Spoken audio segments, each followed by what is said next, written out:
नमस्कार, आप देख रहे हैं इंडिया पब्लिक खबर और मैं हूं अर्जिता। यूपी में विधानसभा चुनाव को लेकर सियासी पारा लगातार बढ़ता जा रहा है। सभी राजनीतिक दलों ने 2022 विधानसभा चुनाव के दंगल में उतरने के लिए कमर कस ली है और अपने अपने दांव पेच चलने भी शुरू कर दिए हैं। जहां सत्ता में बैठी भारतीय जनता पार्टी जन आशीर्वाद यात्रा और सम्मेलन कर रही है, वहीं प्रदेश के मुख्य विपक्ष दल समाजवादी पार्टी ने भी सत्ता में वापसी के लिए अखिलेश आ रहे हैं का नारा बुलंद किया है। सपा ने योगी सरकार के खिलाफ घेराबंदी करनी भी शुरू कर दी है। पार्टी के सभी फ्रंटल संगठनों ने पूरे प्रदेश में अलग अलग अभियान शुरू कर दिए हैं और अपने पक्ष में माहौल बनाने की कोशिश में जुट गए हैं। वहीं सपा ने जनादेश यात्रा, खेत खलिहान बचाओ यात्रा, प्रबुद्ध सम्मेलन, महिला सम्मेलन, व्यापारी शिक्षक अधिवक्ता सभा की बैठकों के साथ ही हर बूथ पर यूथ अभियान की शुरुआत कर दी है और वो सूबे की सत्ता में बैठी योगी सरकार को आने वाले विधानसभा चुनाव में कड़ी चुनौती देने की तैयारी में है, जिसके लिए सपा हर बूथ पर यूथ अभियान भी चला रही है।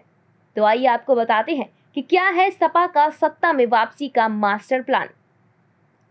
बता दें कि सपा के फ्रंटल संगठन मुलायम सिंह यूथ ब्रिगेड की ओर से पूरे प्रदेश में 7 सितंबर से हर बूथ पर यूथ अभियान की शुरुआत की गई है। इस अभियान का मकसद बूथ स्तर पर पार्टी को मजबूत करना और जिन लोगों का नाम वोटर लिस्ट से कट गया है या गलत है, उनको दुरुस्त कराना है। पूरे प्रदेश में यह अभियान 22 सितंबर तक चलेगा। सपा इन दिनों हर बूथ पर यूथ अभियान के साथ कई और यात्राएं भी निकाल रही है। सपा के प्रदेश अध्यक्ष नरेश उत्तम पटेल की अगुवाई में पूरे प्रदेश में खेत खलिहान बचाओ यात्रा निकाली जा रही है।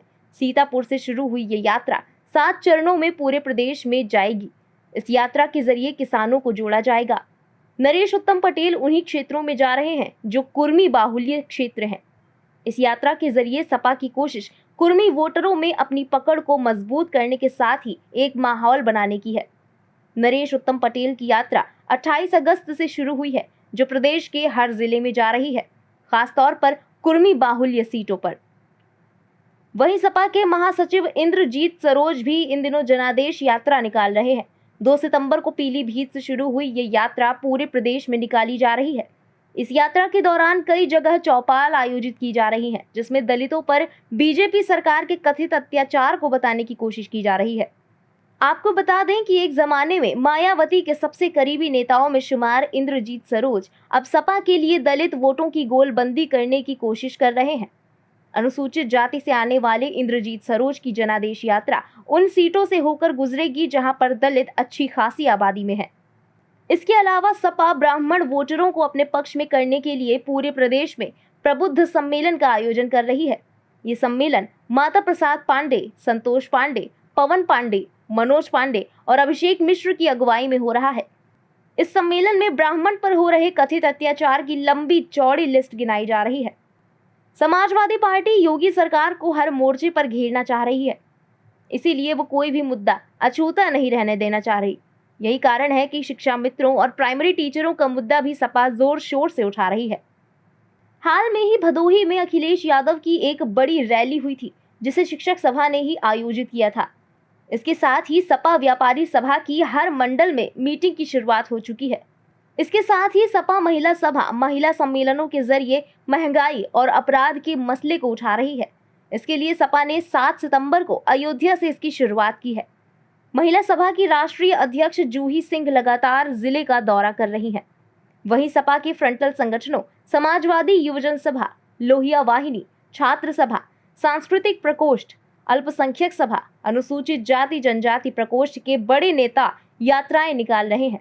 इनका मकसद सभी जिलों में नौजवानों को पार्टी से जोड़ना और बेरोजगारी, महंगाई समेत कई मुद्दों के जरिए बीजेपी सरकार को घेरना है।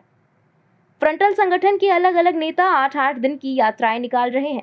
इन 8 दिनों में वो गांवों में चौपाल कर रहे हैं। इसके साथ ही अपने फ्रंटल संगठन के कार्यकारिणी को मजबूत करने की कोशिश भी कर रहे हैं। अब देखने वाली बात ये होगी कि समाजवादी पार्टी के इन सम्मेलनों और यात्राओं का कितना असर जनता पर पड़ता है और वो कितने वोटरों को अपने पक्ष में करने में सफल होते हैं। ये तो आने वाला वक्त ही बताएगा। लेकिन सपा के संगठन के इस तरह से सक्रिय होने से योगी सरकार की धड़कनें जरूर बढ़ गई हैं। ये यात्रा जिन जिन जिलों से होकर के आई है, वहां पर भारतीय जनता पार्टी का सफाया हो जाएगा। भारतीय जनता पार्टी ढूंढेगी कि उनके प्रत्याशी कहां हैं। इसीलिए समाजवादियों ने कहा है कि अब की बार 400 पार।